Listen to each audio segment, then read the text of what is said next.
지방선거 압승이라는 축포를 쏘아 올린 더불어민주당 내부에서 지뢰가 터졌습니다. 친문 핵심들이 모인 부엉이 모임이 전당대회에서 영향력을 행사하려 했다는 의혹이 제기된 건데요. 이번 사건의 파장과 당권 주자들의 움직임 알아보겠습니다. 먼저 궁금한 거, 부엉이 모임이 뭔가요? 참여정부의 청와대 출신 의원들, 그리고 또 문재인 대통령이 당대표를 지내던 시절에 주 당직을 맡았던 의원들, 뭐 영입인사 등 친문재인계 성향의 의원들이 뭐 30여 명 정도가 모인 민주당 내 모임인데요.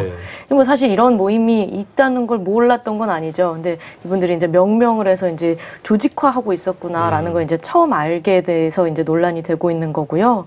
이제 밤에 활동하는 부엉이처럼 어려운 시기에 문 대통령을 지키자, 뭐 이런 뜻으로 부엉이 모임이라고 했답니다. 그리고 또 아시다시피 이제 봉하마을에 부엉이 바위를 기억하면서 노무현 대통령의 철학과 정신을 함께 기억하자, 뭐 이런 의미를 담았다고 하는데요. 이 뭐 친문재인계 성향의 또 역시 도종환 문화체육관광부 장관께서 지은 이름이라고 합니다. 명명의 저작권자가 도종환 장관이다. 네, 명명을 잘하시죠. 이번 전당대회에서 지금 당대표를 출마하려고 고려 중인 전해철 의원을 비롯해서 뭐 권칠승, 김종민, 박광훈, 뭐 박범계, 황희, 전재수, 홍영표 의원 등 친문재인계 의원들이 거의 다수가 포함이 돼 있고요. 지난달에 이제 회동을 하면서 친문 진영의 전당대회 단일화 논의를 한 사실이 알려지면서 논란의 중심에 서게 됐습니다. 본래는 원외 인사들도 같이 모였던 모임인데요. 2012년 대통령 선거 전후로 문재인 후보와 가까웠던 정치인들과 원내, 원외. 근데 이제 그분들 중에 상당수가 2016년 총선 때 국회의원이 됐어요. 그래서 이제 그 사람들이 모여서 지금은 이제 의원 모임으로 성격이 바뀌었고요. 어쨌든 부엉이 모임이라는 게 이제 이번에 실체가 확인이 된 건 사실입니다. 이게 이건 뭐 아무것도 아니다, 밥 먹는 모임이다. 그런데 그렇지는 않아요. 일단 부엉이 모임이라는 이름이 있죠. 모임에 이름이 있는 것하고 없는 것하고는 큰 것 같아요. 많이 다릅니다. 모임이 없으면 이렇게까지 비판받지 않을 텐데 모임을 만드는 순간 이제 당내 무슨 패권 세력처럼 되는 거죠. 또 지방선거 이후에 3번 모였다는 거 아닙니까? 또 이 모임의 중심이 이제 전해철 의원이라는 것, 이런 것들이 이제 확인이 되고, 그래서 이제 비판을 좀 많이 받고 있는 것 같습니다. 지방선거 이후에 3번 모였다면 상당히 자주 모이는 겁니다. 지방선거 6월 13일인데 그 이후에 3번이면 왜 모였을까요? 그러니까요. 그래서 본인들은 이제 친목 모임이라고 계속 한결같이 이제 주장을 합니다. 좀 밥 먹는 모임이고, 뭐 의원들 뭐 3, 3, 5 밥 먹는 모임들 있는데 의견 그룹도 있고요. 근데 왜 지금 이게 화제와 비판의 대상이 되는 거죠? 그쵸. 의원들이 뭐 정파나 뭐 친소관계, 뭐 관심 분야, 뭐 하다못해 뭐 술 마시는 것까지 술 좋아하는 의원들끼리 모임 뭐 이렇게 가질 정도로 여러 모임을 가지는데, 근데 이제 입길에 오르게 된 게 이제 성한용 선배가 말씀하신 것처럼 시점의 문제가 좀 있는 것 같아요. 차기 총선에서 사실 이제 공천권을 행사할 지도부를 선출하는 전당대회를 앞두고 이제 이분들이 조직적으로 세력을 형성한 것에 대해서 당내에서 무척 불편해하고 있죠. 사실 민주당이 또 지난 대선 이후에 거의 모두가 뭐 친문이라고 해도 좋을 정도로 이제 국민들의 압도적인 지지만큼 당내에서도 문재인 대통령을 지지하고 지원 사격을 해왔고, 그래서 사실 개파가 거의 무의미해졌다, 이런 분위기가 있었는데, 이번에 이제 부엉이 모임이라는 이름의 실체를 가진 조직이 이제 사실상 당내 자원, 이제 한정된 자원을 이제 거머쥐려 했다, 뭐 이런 시도가 알려지면서 그동안 이제 거의 점선으로 존재해왔던 친문과 비문의 개파 구분을 이제 친문들 스스로가 실선으로 만들어버렸다는 비판이 나오고 있는 것 같아요. 이제 그래서 제가 이제 통화를 했던 어떤 이제 원내부 대표 지내고 하면서 문재인 정부 성공을 위해서 매우 열심히 뛰었던 한 의원은 그동안 한 가족이라고 생각했는데 갑자기 서자 취급받는 느낌이다, 뭐 이런 식으로 씁쓸한 심정을 표현하기도 하더라고요. 정치의 본질이 모이는 거라서 사실은 정당 안의 개파는 불가피합니다. 근데 어떤 개파든 출발은 다 순수해요. 우리 보스, 내가 모시는 정치인의 어떤 정치적 성공을 위해서 모입니다. 과거에 상도동계, 상도동 비서 출신들 모임이었고요. 동계도 마찬가지죠. 또 뭐 이른바 뭐 친노, 또 친이명박, 친이라고 줄여서 얘기했죠. 또 친박근혜, 친박 이런 분들도 이제 그 집권을 위해서 자기가 좋아하는 어떤 정치인의 성공을 위해서 모이기 시작을 하는 건데 그 사람들이 정권을 잡고 권력을 잡는 순간부터는 패권이 되는 겁니다. 네. 그래서 인사에 자연히 개입을 할 수밖에 없고 또 중요한 정책 결정에 영향을 미칠 수밖에 없는 거죠. 그래서 역대 정권에서 항상 대통령과 가까운 사람들이 모이는 것 자체가 금기시 되어왔던 이유가 이제 그런 데 있는 겁니다. 그런데 지금 친문재인 정치인들이 조금 잘못한 것 같아요. 일단 좀 신모 원료가 부족했다 이렇게 비판받을 수밖에 없는 측면이 있습니다. 이제 이번 그 부엉이 모임에 대한 민심의 이제 대략적인 반응은 한 두 갈래가 있는 것 같아요. 하나는 그 사람들도 정치인이고 별거 아닌데 기존 언론이 너무 침소봉대하는 것 아니냐, 이거 결국 문재인 흠집 내기 하는 거 아니냐, 이제 이런 시각이 하나 있습니다. 또 하나는 고생은 문재인 대통령이 했는데 왜 그 주위 정치인들이 이렇게 지나친 일을 하다가 왜 우리 문재인 대통령까지 욕을 먹이느냐라고 이제 이른바 문재인 대통령 좋아하는 분들도 이번 사건에 대해서 굉장히 좀 안 좋게 생각하는 이런 것들이 있습니다. 이 문학진 전 국회의원이 이제 어디 기고문을 쓴 게 있는데요. 그 내용 중에 뭐 이런 것들이 참 설득력이 있습니다. 이 당에 친문 아닌 사람이 어딨냐, 이게 다 친문 정당인데 여기서 또 뭐 이렇게 갈라치기를 하면 과거에 친박, 진박, 뭐 뼈박 했던 그 사람들하고 우리가 뭐가 다르냐. 전당대회 앞두고 내가 뭘 어떻게 하겠다 이런 얘기를 해야지 내가 누구하고 가깝다 이런 얘기를 해서 되겠느냐 이런 얘기인데 굉장히 좀 설득력이 있는 것 같습니다. 네. 그래서 오늘 이런 논란이 이니까 그 황 의원이 이제 오늘이 아니죠, 어제죠. 이제 본인 페이스북에 글을 올려서 밥 먹는 모임이기에 모임을 그만두는데 조금의 주저함도 없다며 더 이상 밥 먹는 모임조차 하지 않겠다고 밝혔죠. 부엉이 모임 이제 해체를 선언한 거죠. 그렇죠. 네. 뭐 이게 어려울 겁니다. 뭐 부엉이 모임 뭐 버전 2 해서 뭐 올빼미 모임이 될지 모르겠습니다만 일단 이름을 만들기 어려울 거고요. 네. 지금부터 전당대회 국면 때까지 몰래 모여서 밥을 먹어도 아마 저 부엉이 모임 다시 모인다 이렇게 동료 의원들이 견제를 할 가능성이 높아졌죠. 어쨌든 이제 친문 그룹에서의 어떤 단일화를 한다든지 아니면 당대표 후보를 낸다든지 이런 논의가 이루어질 가능성이 높았는데 이런 친문 핵심 그룹에서 이런 일이 터지면서 친문 핵심 그룹의 영향력이 일단 좀 약해진다고 봐야겠죠, 이번 전당대회에서. 예, 뭐 그래도 이제 꼭 모여서 얘기를 해야 정리를 하는 건 아니고요. 뭐 어쨌든 지금 당내에서 최대 개파인 건 사실입니다. 네. 이제 전당대회 앞두고 이제 어떤 교통 정리 같은 게 좀 필요한 측면이 좀 있는 것도 사실이에요. 국민들이 볼 때 문재인 대통령하고 가까운 사람들이 뭐 대여섯 명 한꺼번에 나와서 서로 경쟁하는 게 또 썩 그렇게 좋아 보이지 않는 측면도 있습니다. 그래서 뭐 부엉이 모임은 없어졌지만 전당대회 앞두고 어떤 그 교통 정리 같은 거는 뭐 계속 이어질 가능성이 있다고 봅니다. 네.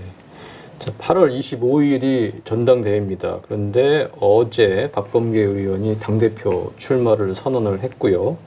전당대회 지금 당권 주자들 움직임 좀 알아보겠는데 그 외에 또 지금 누가 좀 출마를 준비하고 있나요? 네, 뭐 계속 언급이 되는데 이제 부엉이 모임의 중심에 있는 전해철 의원 준비를 하고 있으나 아직은 이제 그 이번에 재보궐통에 들어온 또 친문재인계 핵심인 최재성 의원과 단일화를 지금 저울질 중이고요. 그리고 친문계에서는 또 4선의 김진표 의원하고 뭐 3선의 윤호중 의원도 출마를 준비하고 있다고 하는데요. 홍영길 의원은 어느 쪽으로 봐야 되죠? 네, 저도 그래서 개파구분들이 좀 어렵더라고요. 예, 뭐 그걸 친문재인이라고 하기도 조금 어려울 것 같고요. 어쨌든 호남의 대표성이 있는 당권 후보고요. 또 김진표 의원은 경제 쪽에 이제 강점이 있는 그런 특징들을 어떤 그 나름대로 어떤 뭐라고 그럴까요? 뭐 어떤 상징성 같은 것들을 이제 하나씩 좀 가지고 있는 후보들이 지금 많이 있죠. 네, 그리고 비주류에서 김두관 의원도 꽤 오랫동안 준비를 해 왔고요. 그리고 이종걸, 이석현 의원도 준비 중이고요. 그리고 민평연계에서는 지금 서른 의원과 이인영 의원이 지금 교통 정리를 시도 네. 중이죠. 그리고 타선의 박영선 의원도 지금 여성도 출마를 해야 한다는 어떤 요구와 뭐 요청에 따라서 좀 출마를 고려하고 있는 걸로 알고 있습니다. 네. 예. 행정부에 있는 후보들 또 예, 있다고 아. 봐요. 예. 김부겸 장관. 예. 김부겸 장관이 출마 여부 아직 결정하지 않은 걸로 알고 있고요. 한 7월 한 10일까지는 아마 정리를 할 것 같습니다. 이렇게 얼추 재봐도 한 10명이 넘는 상태고요. 이제 10명이 다 출마 선언을 할 것 같지는 않습니다. 이 중에서 좀 1차 정리가 돼서 한 대여섯 명 이 정도 출마 선언을 하고 그 중에 이제 7월 27일이죠. 그 컷오프 예비 경선을 통해서 3명으로 압축이 되고 그분들이 8월 25일 이제 전당대회에서 대표를 놓고 경선을 네. 치르는 아마 그런 일정으로 갈 것 네. 같습니다. 지금 이해찬 전 총리, 이해찬 의원도 뭐 이번 전대 판도를 가를 이제 키맨으로 꼽히고 있는데 이해찬 의원은 출마가 거의 지금 굳어진 상황이라고 봐야 되나요? 점점 굳어져 가고 있는 것 아닌가 싶은데요. 부엉이 모임 때문에 이제 전해철 의원이 출마가 좀 어려워진 것 같고요. 김부겸 장관도 현재로서는 가능성이 높아 보이지가 않습니다. 네. 그래서 문재인 대통령을 위해서, 문재인 정부의 성공을 위해서는 좀 당에 무게 있는 대표가 필요한 것 아니냐.